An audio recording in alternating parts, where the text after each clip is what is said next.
Kiekviename iš mūsų slypi tamsa.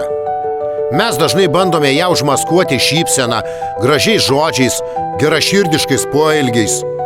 Bet ji niekur nedingsta. Ji laukia.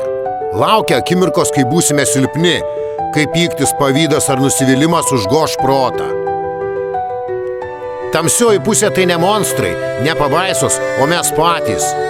Tai mūsų nepasakytos mintys, mūsų nevaldomi instinktai, mūsų slaptos nuoskaudos.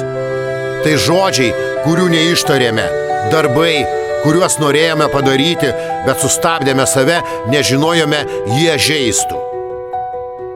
Kartais mes bijome pripažinti, kad turime šią pusę, tačiau ji yra ir galbūt būtent ji parodo, kokie trapūs iš tiesų esame.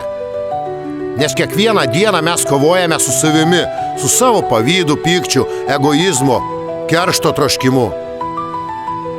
Bet ar tai blogai? Galbūt tamsa reikalinga tam, kad suprastume šviesą.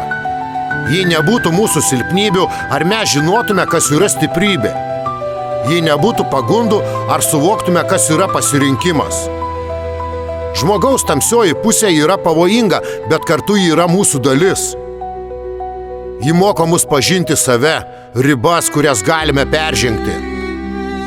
Ir tik ją pripažinę, mes galime iš tikrųjų augti.